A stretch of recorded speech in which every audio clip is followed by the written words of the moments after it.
마태복음 24장 4절부터 14절까지 말씀 통해서 끝은 언제 오는가 제목으로 하나님 말씀을 함께 나누겠습니다. 남자들이 군대 이야기하면 참 재미가 없다고 하죠. 남자들이 하는 이야기 중에 제일 재미없는 이야기가 군대 이야기, 축구 이야기 이런 거 아닙니까? 남자들이 군대 이야기하면 참 재미없다고 생각을 하는데, 대한민국에 사는 건강한 남자라면 이 건강한 남자에게 군대라고 하는 것은 인생 가운데 참 특별한 그런 시간이고 특별한 곳이죠. 지금은 우리나라 군인에 대한 복지가 많이 개선되어서 예전보다 많은 부분이 좋아졌습니다.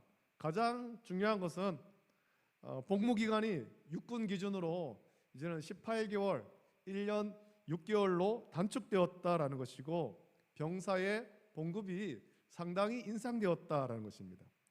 올해 기준으로 제가 이제 인터넷을 통해서 보니까 올해 기준으로 이병 월급이 51만 천 원이라고 하네요. 51만 천 원. 제가 전역할 때도 5만 원도 못 받았는데 51만 천 원이래요. 또 개인 침구와 침상이 제공되고, 병영 내에서 일과 시간 후에는 스마트폰도 아주 자유롭게 사용할 수 있습니다. 저는 군대 가가지고 전화도 못 해가지고 고참한테 전화카드 겨우겨우 얻어서 그 짧은 3분 통화하고 그랬는데, 요즘에는 자유롭게 병영에서 스마트폰을 사용합니다. 병사들은 군대에서 지급한 그 물품 외에 자기 사비로 밖에서 그런 물건들을 많이 구매해서 사용할 수가 있습니다.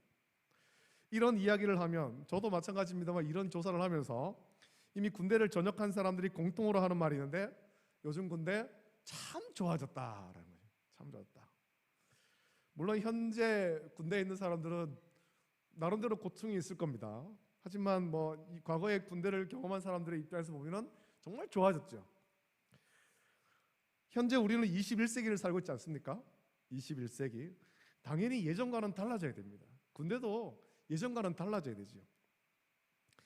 예전에 당연했다고 여기던 것들도 시대가 변하면 이게 달라져야 됩니다. 바뀌어져야 되죠. 좋은 쪽으로 개선돼야 되는 것입니다. 자, 우리나라 군대가 이렇게 달라졌지만, 복지가 좋아지고 모든 면에서 좋아졌지만, 아무리 시대가 변해도 달라지지 않는 것이 하나 있는데, 그건 군대에서는 시간이 정말 안 간다는 겁니다. 정말 안 간다. 이제는 육군 기준으로 18개월만 복무하면 된다. 그거 정말 짧게 됐구나. 그렇게 말하지만, 그래서 기간이 짧다고 말하지만, 정작 복무하는 사람은 그 18개월이 얼마나 긴지 모릅니다. 시간이 정말 안 가죠. 그래서 옛날엔, 지금도 그런지 모르겠습니다만, 옛날에 고참병이 이제 후임병, 신병이 들어오면 신병에게 이런 장난 많이 쳤어요. 너 전역할 때까지 얼마 남았냐 물어보는 거예요. 이 전역을 얼마 남지 않은 고참이. 그러면 이 신병이 나름대로 계산할 거거든요. 내 군생활이 얼마 남았다, 며칠 남았다. 근데 군생활 며칠 남았는지 다 압니다. 요즘에는 그 군생활하는 그 날짜를 계산해주는 프로그램도 있어요. 그런 것이 없어도 나름대로 자기 군생활이 얼마 남았는지 다 알아요. 손가락으로 세든지 볼펜으로 그리든지 더하기 빼기 하든지 다 계산해가지고 알고 있습니다. 하지만 너무 더디게 시간이 가는 거예요. 그래서 고참병이 신병에게 그렇게 물을 때, 내 군생활 며칠 남았습니다, 몇 개월 며칠 남았습니다, 그렇게 대답하면 안 되는 거죠. 모른다고 해야 되는 거죠. 내 군생활은 깜깜합니다, 하나도 모르겠습니다, 그렇게 해야지 괴롭힘 당하는 거예요. 지금은 그런 부조리가 아마 없겠죠. 국방의 임무를 다하기 위해서 입대하지만 복무하는 18개월, 정말 지루하게 느껴지는 거예요. 시간이 정말 안 가요. 군생활이 처음에 입대할 때 이 군생활이 도대체 언제 끝나나, 안 끝날 것 같은 거예요. 안 끝날 것 같은 거. 근데 그렇게 시간이 안 가고 안 끝날 것 같은 군생활도 자연히 시간이 흘러가면 다 끝나는 거죠. 끝날 날이 옵니다. 군생활이 즐거웠을 수도 있고 또 그렇지 않을 수도 있고 어려운 일이 있을 수도 있지만, 때가 되면, 시간이 흘러서 18개월의 시간이 지나면 전역한다는 겁니다. 더 있고 싶어도 이제는 집에 가라는 거죠. 세상의 모든 것에는 끝이 있습니다. 지금 전쟁 중에 있는 우크라이나하고 러시아, 이 우크라이나도 언젠가는 전쟁이 끝날 날이 오겠죠. 어떤 식으로든 전쟁이 끝날 날이 오겠죠. 또 강원도 그 영덕 동해안에 큰 산불이 났는데 참 감사하게 오늘 이렇게 비가 내렸어요. 그쪽에 비가 얼마나 내렸는지 모르겠습니다만 큰 산불이 났고 며칠 동안 오랫동안 불이 났지 않습니까? 온 산을 태우고 집을 다 태웠지만 이것도 언젠가는 꺼질 날이 온다는 겁니다. 저와 여러분의 인생에 좋은 시절도 끝날 때가 있고 또 힘들고 어려운 시간도 끝날 때가 있습니다. 그리고 이 세상도 끝날 때가 있습니다. 예수님께서 십자가를 지실 때가 가까워서 예루살렘에 들어가셨습니다. 그리고 성전에 가셨다가 나오셔서 가실 때 제자들이 성전 건물을 가리켜 보이려고 나올 때 제자들이 이렇게 말하죠. 예수님은 이렇게 말하죠. 돌 하나도 돌 위에 남지 않고 다 무너뜨려지리라 라고 말씀하는 거예요. 제자들이 예수님 보세요, 성전이 이렇게 멋지지 않습니까? 라고 했는데 예수님은 돌 하나도 돌 위에 남지 않고 다 무너뜨려지리라 라는 것입니다. 너무 충격적인 말이죠. 그리고 그날 예수님께서 감람산 위에 앉으셨을 때 제자들이 예수님이 하신 그 말씀을 곱씹으면서 조용히 와서 묻습니다. 우리에게 이르소서 어느 때에 이런 일이 있겠사오며 또 주의 임하심과 세상 끝에는 무슨 징조가 있사오리까? 라고 묻는 거예요. 그러니까 예수님, 이 화려하고 멋진 성전이 무너질 날이 있다고 했는데 그때가 언제입니까? 또 그때는 어떤 징조가 있습니까? 우리에게 가르쳐 주세요 라는 거죠. 제자들의 이 물음에 예수님께서 답하신 것이 오늘 본문의 말씀입니다. 여러분, 과연 세상의 끝은 언제 올까요? 세상의 끝. 예수님을 믿든지 믿지 않든지 공통으로 가지는 질문이 이것일 것입니다. 세상의 끝은 언제 올까? 여러분, 세상의 끝은 언제 올까요? 세상의 끝이 있기는 있을까요?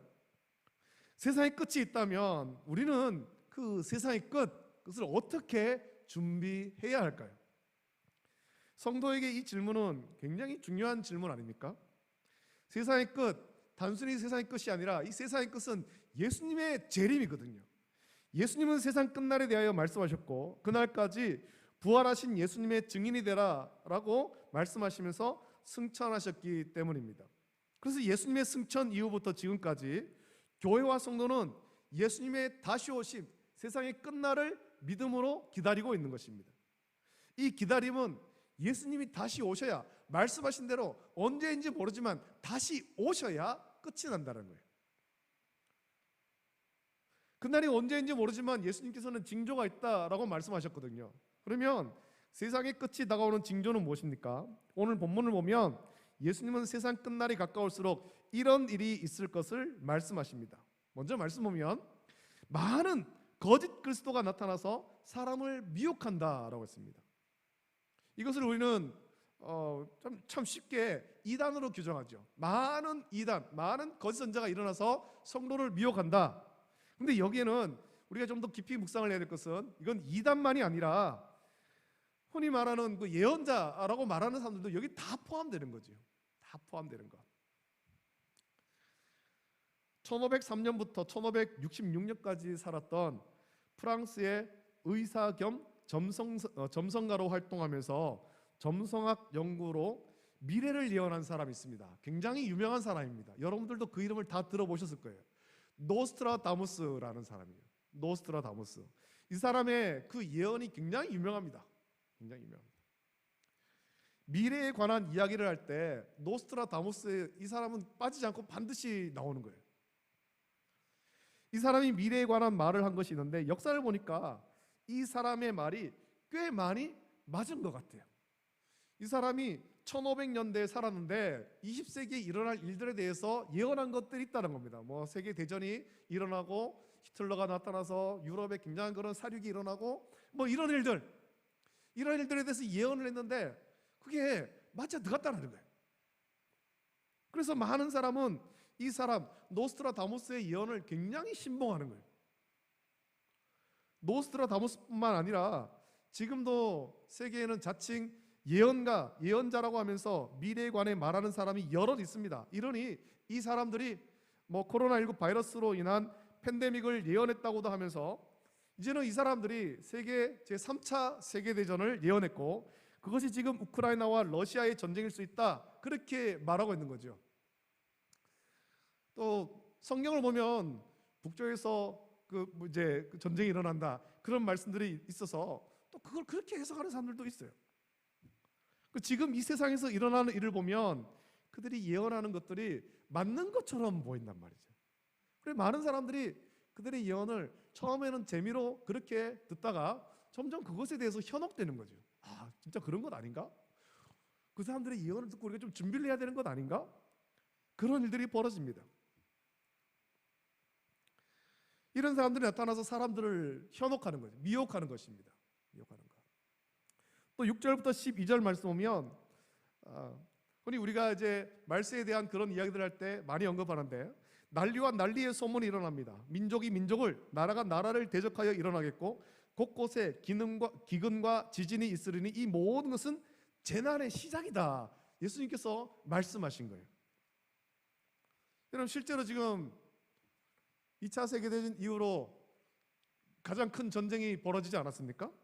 또 코로나19 팬데믹이 있지 않았습니까? 우리는 여러분들은 잘 모를 수도 있지만 지난해 같은 경우에 저 호주에서 거의 6개월 동안 산불이 났었어요. 거의 6개월 동안 온 땅을 다 태워버린 거예요. 지금 우리나라도 산불이 나서 오늘 비가 왔으니까 뭐 거의 다 꺼졌겠지만 유례 없이 오랫동안 산불이 나가지고 온 산을 다 태워버리지 않았습니까? 우리나라에서 절대 지진은 안 일어난다라고 여겼던 우리나라에서도 지진이 일어났죠. 포항에서 큰 지진이 일어났죠. 경주에서도 지진이 일어나고. 또 코로나19를 끄면서 이단, 신천지와 또 몇몇 교회 때문에 이 땅에 많은 교회와 성도가 세상에서 핍박받지 않았습니까? 9절에 말씀하기를 성도에 대해서 이렇게 말하죠. 그때의 사람들이 너희를 환란에 넘겨 죽였으며 너희를 죽이리니 너희가 내 이름 때문에 모든 민족에게 미움을 받으리라 라는 말씀을 지금 이 땅의 교회와 성도에게 적용하는 사람들이 상당히 많습니다. 아 우리가 지금 핍박받고 있다. 우리가 고난당하고 있다. 지금 마지막 때구나 라는 거죠. 예수님을 믿지 않는 사람은 뭐 신천지가 이단인지 아닌지 모릅니다. 예수님을 믿지 않는 사람들은 그들은 그것을 그렇게 신경 쓰지 않습니다. 우리는 신천지는 이단이고 우리와는 다르다. 여호와의 증인은 이단이고 우리와는 다르다. 구원파는 이단이고 우리와는 다르다 라고 그렇게 말합니다만 예수님을 안 믿는 사람들, 불신자들은 그게 뭔지 몰라요. 그들은 그걸 그렇게 중요하게 여기지 않습니다. 교회라고 하면 다 똑같은 교회로 생각합니다. 신천지도 기독교의 일종 아니냐 그렇게 생각합니다. 그래서 핍박받았는데 거기다가 몇몇 교회가 안 그래도 코로나로 근심하는 세상을 더 불안하게 만들기도 했죠. 그러자 세상 사람들은 모든 교회가 다 그런 줄 알고 핍박하기 시작했습니다. 그러니까 또 어떤 사람은 봐라 이제 세상이 끝이다. 교회와 성도가 핍박받는다 라고 하면서 이거 영적 전쟁이다 라고 하면서 더 맞서 싸우려고 하는 거예요. 물론 우리가 영적 싸움을 싸우고 있습니다. 주님 다시 오실 그날까지 영적 싸움을 싸우고 있습니다. 악한 영들과의 싸움이죠. 이걸 잘 분별해야 되는 거예요. 여러분 그러면 전쟁도 터졌고 재난도 있고 핍박도 받는데 그렇다면 이제 곧 예수님 오시는 것 아닙니까? 오시긴 오시겠지만 우리가 언제라고 단정하면 안 되는 것입니다. 언제라고 단정하면 안 되는 거죠.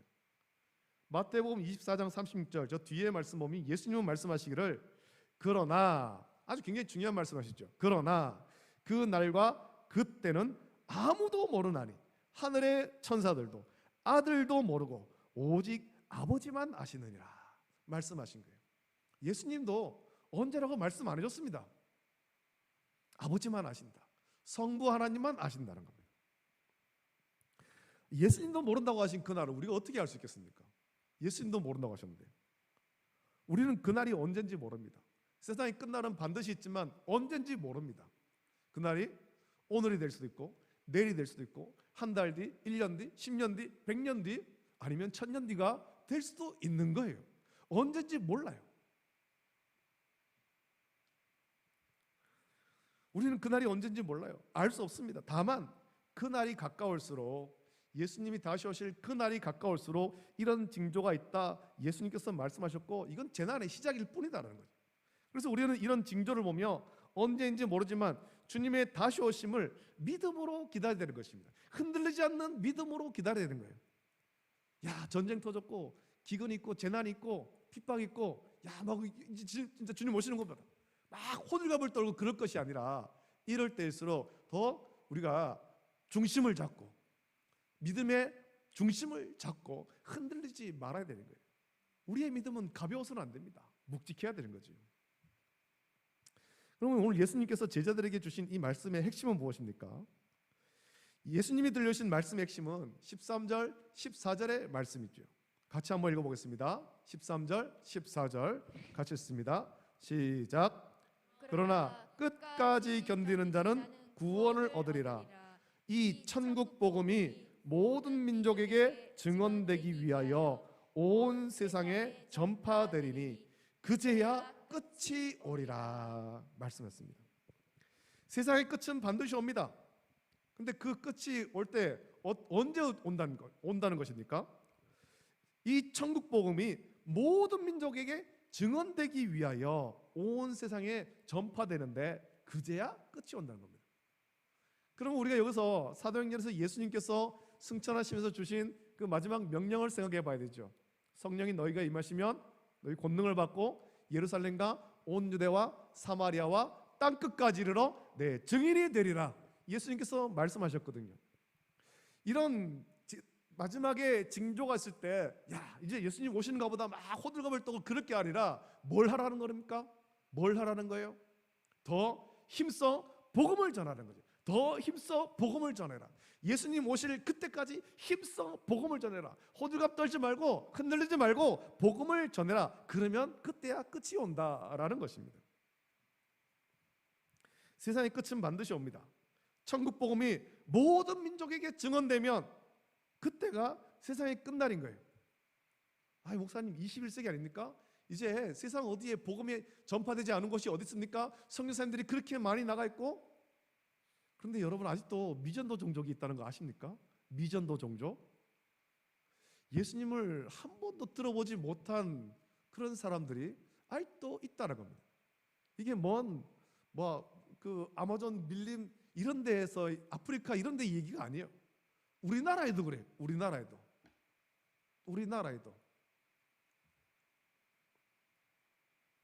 총신에 가서 총신 신대원을 다니면서 거기서 이제 낙도 선교회라는 것이 있었어요. 제가 거기 가진 않았습니다만, 낙도 선교회가 하는 일이 뭐냐면, 우리나라 서해안, 남해안 섬이 굉장히 많은데 그 섬에 사는 아이들 또 어르신들은 일평생 복음을 한 번도 못 들어본 분들이 있다는 겁니다.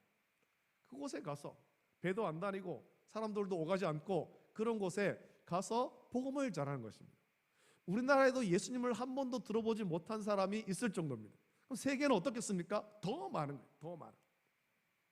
이 모든 사람에게 예수님을 믿도록 복음이 전파되어야 되는 것입니다. 다 믿으라는 것이 아니에요. 다 믿어야 된다는 것이 아닙니다. 모든 종족에게 복음이 전파돼야 그때야 세상의 끝날이 온다는 겁니다. 자, 그렇다면 세상의 끝날을 우리는 어떻게 기다려야 되겠습니까? 우리는 이 말씀을 묵상하면서 세상의 끝날을 우리가 어떻게 기다려야 되는가, 여기에 좀 포인트를 잡아야 됩니다. 언젠가 세상의 끝날은 올 텐데 우리는 그날을 그러면 어떻게 기다려야 될 것인가? 제가 신학교 입학하고 1992년에 여러분들도 다 알다시피 다미 선교회라는 것이 있었습니다. 10월 28일 예수님 재림하신다고 그들이 막 사람들을 불러 모아가지고 그들의 재산을 다 그렇게 갈취하고 거기 모여서 10월 28일 예수님 오신다고 막 자기들끼리 모여있다가 10월 28일 지나가도 안 오시는 거예요. 그런 식으로 기다리는 것이 아니죠. 우리는 그런 식으로 기다리는 것 아닙니다. 어떻게 기다려야 되는가? 오늘 예수님이 하신 말씀을 살펴보면 예수님 이렇게 말씀하시죠. 먼저 말씀하시기를 너희가 사람의 미혹을 받지 않도록 주의하라 말씀하셨습니다. 사람의 미혹을 받지 않도록 주의하라. 그러면서 많은 사람이 예수님의 이름으로 와서 자기가 그리스도라고 하면서 미혹할 것이다 그렇게 말씀했습니다.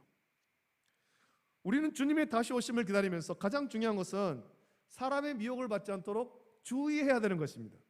이 사람이 이런 이야기를 하고 저 사람이 저런 이야기를 한다고 여기 휩쓸려 가고 저기 휩쓸려 다니지 말라라는 거죠. 세상은 그렇게 할지라도 세상은 이 사람 이야기 듣고 이리 훅 몰려갔다가 저 사람 이야기 들으면 저리 쑥 몰려다가 대세를 따라서 이리 갔다 저리 갔다 막 왔다 갔다 해도 성도는 그렇게 하지 말라라는 것입니다. 세상은 그렇게 할지라도 주님의 다시 오심을 기다리는 성도는 그렇게 하지 말아야 되는 거예요. 사람들 중에 보면 귀가 얇은 사람 있죠. 귀가 얇은 사람. 이 사람이 이런 이야기하면 휩쓸려 가고 저 사람이 또 저런 이야기하면 휩쓸려 가고. 세상에서 이런 사람을 보고 뭐라고 말합니까? 뭐가 없다고 말합니까? 네? 줏대가 없다고죠. 줏대가 없다고. 사람이 주관이 뚜렷해서 흔들리지 말아야 되는데 주관이 뚜렷하지 못해서 뭐 이리 휩쓸리고 저리 휩쓸리면 그 사람은 중요한 일을 할 수도 없고 누구도 그 사람과 일하려고 하지 않을 것입니다. 온전한 믿음의 성도라면 자기 믿음의 무게가 있어야 됩니다. 믿음의 무게가. 우리 믿음이 가볍지 말아야 되죠. 믿음이 묵직해야 됩니다. 골로새서 1장 21절부터 23절 말씀 찾아서 읽어보겠습니다. 골로새서 1장 21절부터 23절입니다.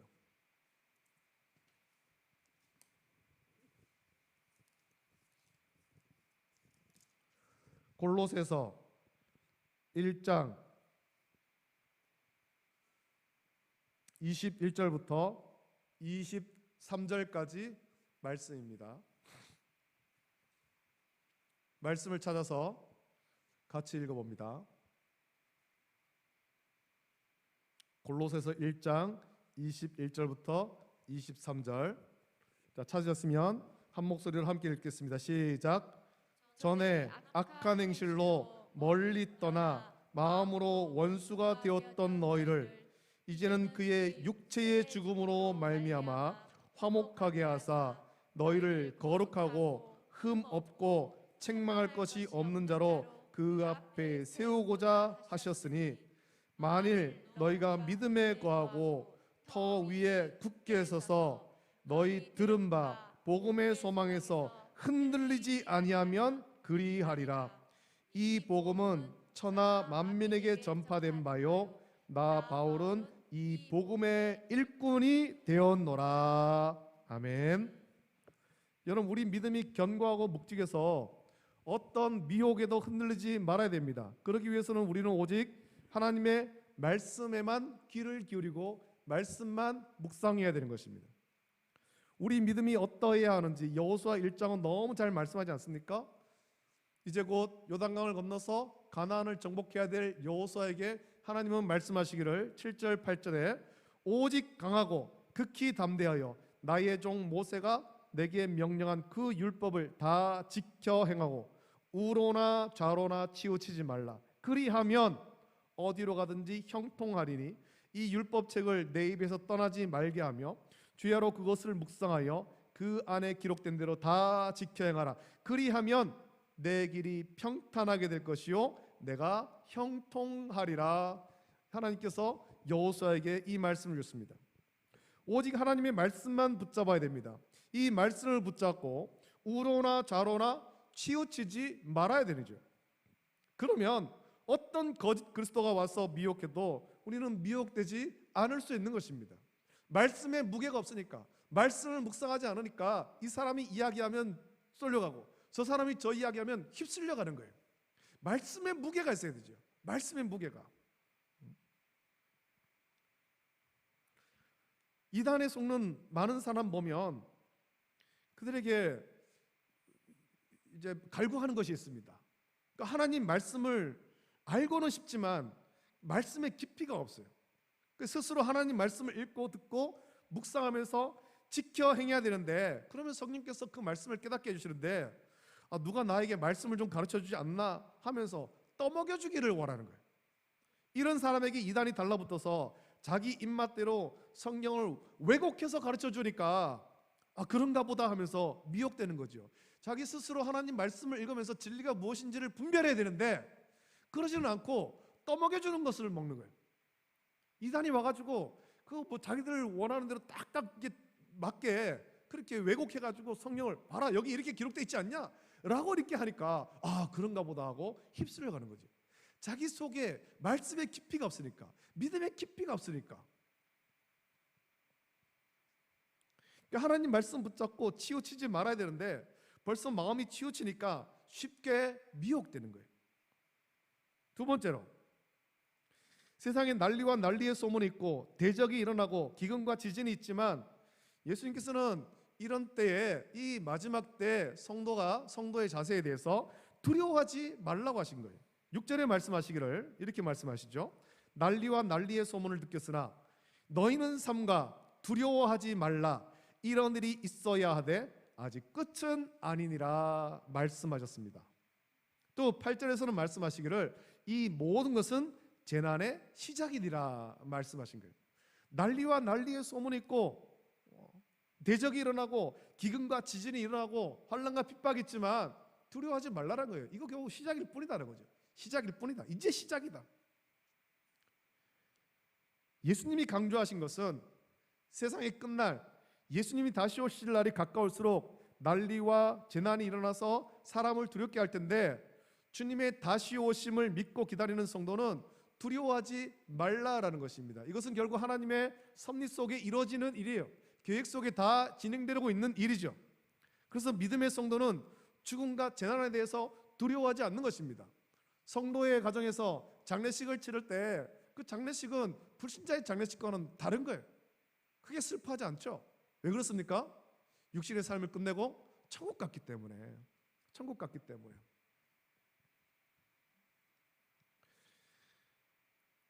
우리가 믿음의 성도가 죽음과 재난에 대해서 두려워하지 않는 것은 주님의 다시 오심이 가깝다라는 증거이기 때문에 그건 오히려 기뻐해야 될 일이에요. 아, 이제 주님 다시 오실 날이 가깝구나. 난리와 난리의 소문, 재난의 소문, 또 어떤 그런 환난과 핍박이 있을 때 주님의 다시 오심이 점점 더 가까워지고 있음으로 해서 우리는 오히려 기뻐해야 되는 거예요.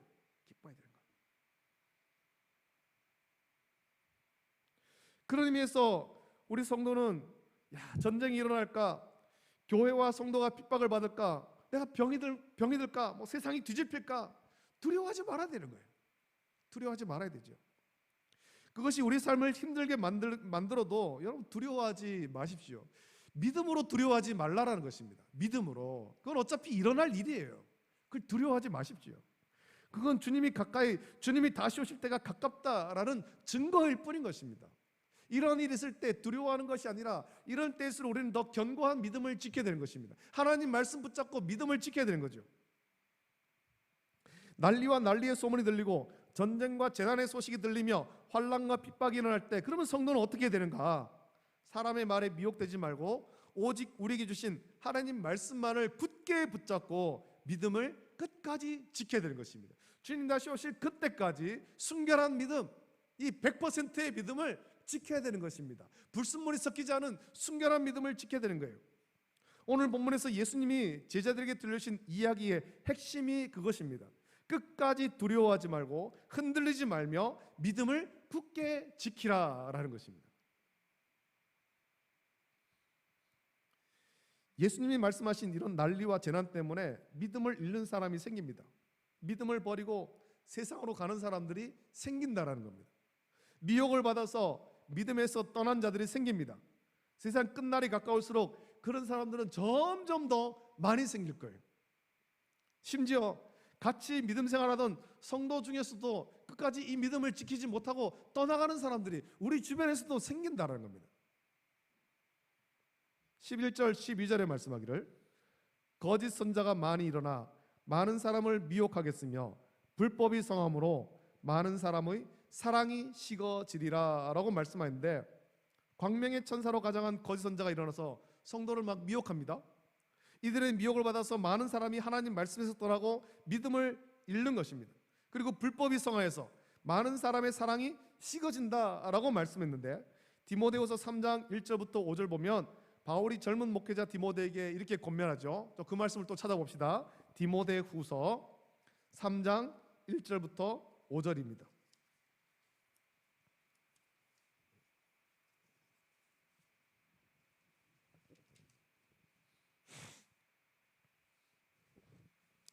디모데후서 3장 1절부터 5절 이 말씀을 읽어보겠습니다. 같이 읽습니다. 시작. 너는 이것을 알라. 말세에 고통하는 때가 이르러 사람들이 자기를 사랑하며 돈을 사랑하며 자랑하며 교만하며 비방하며 부모를 거역하며 감사하지 아니하며 거룩하지 아니하며 무정하며 원통함을 풀지 아니하며 모함하며 절제하지 못하며 사나우며 선한 것을 좋아하지 아니하며 배신하며 조급하며 자만하며 쾌락을 사랑하기를 하나님 사랑하는 것보다 더하여 경건의 모양은 있으나 경건의 능력은 부인하니 이 같은 자들에게서 내가 돌아서라. 아멘. 이렇게 권면하면서 바울은 디모데에게 오직 하나님 말씀만 따르라고 권면합니다. 그래서 뒤에 나오는 디모데후서 3장 14절부터 17절에 바울은 이렇게 권면하지 않습니까? 우리가 주일학교 수료식 같은데 이 말씀으로 많이 권면하는데 사실은 이 말세에 대한 권면 속에 이어지는 거죠. 거기에 그러나 너는 배우고 확신한 일에 거하라. 말세에 이런 일이 있지만 그러나 너는 배우고 확신한 일에 거하라. 너는 내가 누구에게서 배운 것을 알며 또 어려서부터 성령을 알았나니 성령은 능히 너로 하여금 그리스도 예수 안에 있는 믿음으로 말미암아 구원에 이르는 지혜가 있게 하느니라. 모든 성경은 하나님의 감동으로 된 것으로 교훈과 책망과 바르게 함과 의로 교육하기에 유익하니 이는 하나님의 사람으로 온전하게 하며 모든 선한 일을 행할 능력을 갖추게 하려 함이라 말씀하고 있습니다. 여러분, 이것이 세상이 끝날 예수님의 다시 오심을 기다리는 우리의 온전한 자세인 것입니다. 오직 살아있는 하나님 말씀만이 우리를 하나님의 사람으로 온전하게 하고 모든 선한 일을 행할 능력을 갖추게 하는 거예요. 다른 것이 우리를 그렇게 세우는 것이 아니란 말이죠.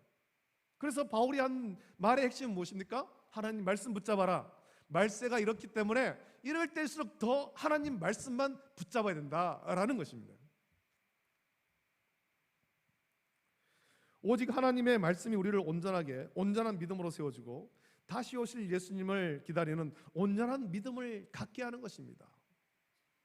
그래서 우리가 하나님 말씀을 부지런히 읽어야 돼. 말씀을 깊이 묵상하면서 거짓 그리스도가 일어나 사람을 미혹하고 난리와 난리의 소문, 전쟁과 기근과 지진의 소식이 들리며 또 믿음으로 인한 환난과 핍박을 당해도 흔들리지 않는 순결한 믿음을 우리는 지켜야 하는 것입니다. 그것이 중요한 것이죠. 이 믿음을 갖기를 원하고 끝까지 이 믿음 지키는 성도가 되기를 예수님의 이름으로 축복합니다. 우리 성도들은 그렇게 해야 되는 것입니다. 우리가 예배를 드리며 하나님 말씀을 묵상하고 배울 때 또 여러분들이 스스로 말씀을 읽으면서 그 말씀 붙잡고 세상이 어떠하든 세상에 어떤 요란한 소리가 있더라도 우리는 거기에 흔들리지 말아야 되는 것입니다. 이 사람이 이야기하고 저 사람이 이야기하고 휩쓸리지 말아야 되는 거지요. 지금 세상에 일어나는 일을 보면서 여러분 두려워하는 마음이 있습니까? 야, 큰일 났다. 세상이 정말 망하겠다. 두려워하는 마음이 있습니까? 여러분 이제 시작일 뿐이에요. 이제 시작이에요. 재난의 시작이라고 했거든요. 이제 시작일 뿐입니다. 두려워하지 말고 오직 하나님 말씀만 붙잡으십시오. 사람에게 미혹되지 말아야 됩니다. 만약에 제가 이 자리에 서서 복음 외에 또 다른 것을 전한다면 여러분 그 말도 들으면 안 되는 겁니다. 목사님이 하는 말이니까 다 맞겠지. 따라가면 안 된다는 거죠. 여러분 스스로가 말씀의 깊이가 있어야 되는 것입니다. 말씀의 무게가 있어야 되는 것이죠. 그래서 진리가 무엇인지 분별해야 되는 것입니다. 앞에서 목사라고 완전하지 않거든요. 연약한 인간이거든요. 잘못된 이야기를 전할 수 있거든요. 복음이 아닌 딴 것을 전하면 여러분 들으면 안 되는 거예요. 귀를 막아야 되는 거죠. 복음에만 귀를 열어야 되는 것입니다. 복음에만. 우리는 오직 복음만 듣고 복음만 붙잡고 주님이 다시 오실 그때까지 두려워하지 말고 견고하고 순전한 믿음을 지켜서 주님의 기쁨이 되는 그런 저와 여러분 되시기를 예수님의 이름으로 축복합니다. 아멘. 이 찬양 같이 부르고 같이 기도하고 오늘 예배를 마치겠습니다. 주님 다시 오실 때까지 나는 이 길을 가리라. 세상 마지막 때 우리의 믿음이 흔들리지 않기를 결단하면서 이 찬양 같이 부르겠습니다.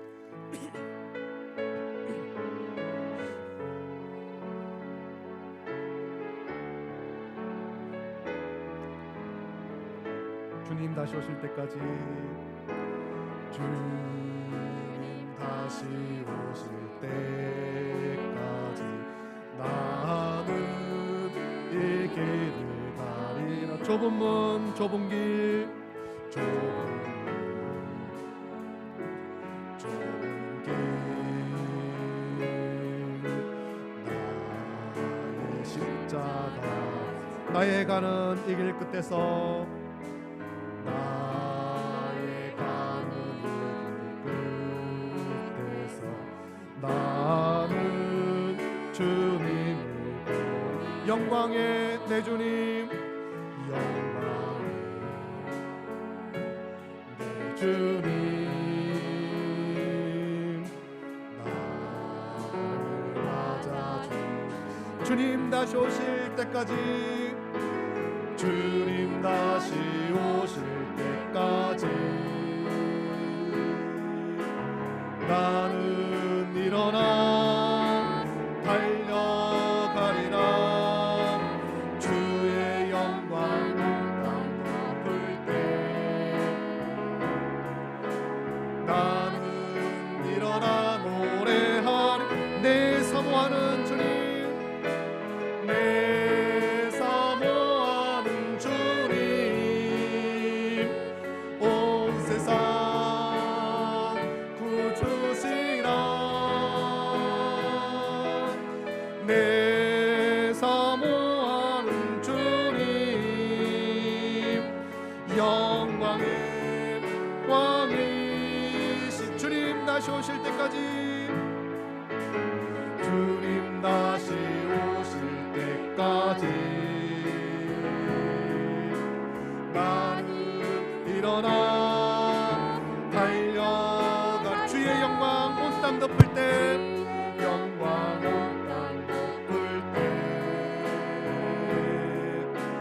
나는 일어나 노래하리.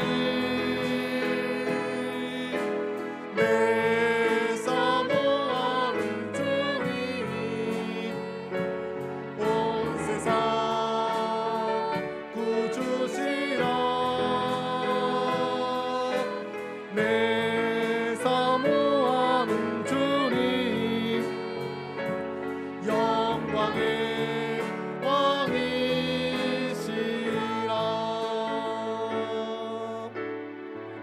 이제 함께 기도합시다. 난리와 난리의 소문이 들리고 재난과 또 기근과 소식이 들리며 또 환난과 핍박이 있고 믿음으로 인해서 우리가 핍박을 당하는 그런 일들이 있을 것이다. 예수님께서 말씀했습니다. 이것은 마지막 때 반드시 일어나야 될 일들입니다. 그러나 예수님께서는 이렇게 말씀하시면서 중요한 말씀하셨는데, 너희가 사람의 미혹을 받지 않도록 주의하라. 사람의 미혹을 받지 않도록 주의하라. 이 사람이 이 이야기한다고 휩쓸려가고 저 사람이 저런 이야기한다고 휩쓸려가고 그러지 말아라. 믿음에 무게가 있어야 된다. 믿음이 묵직해야 된다. 흔들지 말아라. 말씀 붙잡고 흔들리지 말아라. 끝까지 믿음을 지키는 자는 구원을 받을 것이다 말씀하셨습니다. 이 말씀 묵상하면서 주님 다시 오실 날이 가까이 온 것 같은데 언제인지 모르겠습니다. 하지만 주님은 다시 오실 그때까지 내가 말씀 가운데 견고히 서게 하시고 흔들리지 않게 하여 주시옵소서. 나와 우리의 가정과 우리 모든 자녀들이 이 굳건한 믿음 위에 견고히 설 수 있도록 은혜를 부어주시기를 원합니다. 간절히 이 시간에 합심하여서 함께 기도하겠습니다. 좋으신 아버지 하나님 감사합니다. 오늘 오후 시간 함께 모여서 하나님 말씀 받고 예배드릴 수 있도록 은혜 주심을 감사함을 드립니다. 아버지 하나님, 우리가 사는 이 시대를 바라볼 때 주님 다시 오실 날이 멀지 않은 것 같습니다. 전쟁의 소식이 있고 난리와 난리의 소문이 들리고 재난이 있고 아버지 환난과 핍박을 받습니다. 아버지 하나님, 이런 일들을 보면서 많은 사람들이 두려워합니다. 또 이런 분위기를 가지고 많은 사람들을 미혹하는 자들도 일어나고 있습니다. 이럴 때 아버지 하나님 우리가 사람의 미혹을 받지 않도록 우리를 지켜주시옵소서. 사람의 미혹을 받지 않도록, 이런 일들은 반드시 있겠지만 너희가 사람의 미혹을 받지 않도록 주의하라 말씀했습니다. 우리 귀가 가볍지 않게 해주시옵소서.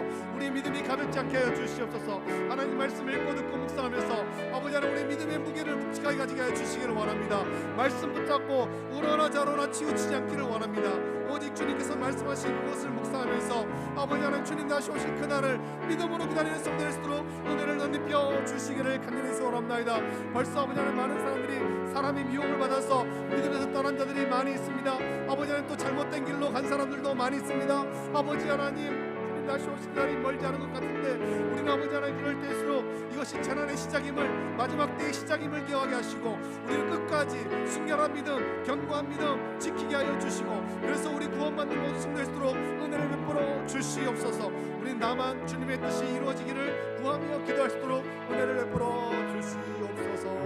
감사합니다. 주님 거룩하신 아버지 하나님 사랑과 은혜를 감사합니다. 오늘 이 시간에 함께 모여서 또 예수님께서 들려주신 그 말씀을 묵상하였습니다. 마지막 때가 언제 올까요?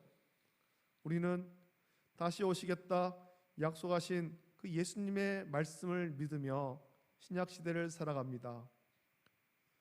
부활 승천하신 예수님께서 올라가신 그 모습 그대로 반드시 다시 오실 텐데 다만 언제인지 아무도 모릅니다. 우리는 참 기약 없는 그 기다림을 지금 하고 있습니다. 주님 다시 오실 그날까지 우리의 이 믿음이 흔들리지 않도록 붙잡아 주시옵소서. 우리가 사람의 미혹을 받지 않도록 지켜주시기를 원합니다. 우리가 하나님 말씀을 읽고 듣고 묵상하면서 우리의 말씀에 깊이가 있게 하여 주시고 무게가 있게 하여 주시옵소서. 우리 믿음이 묵직하여서 중심을 잡게 하여 주시옵소서.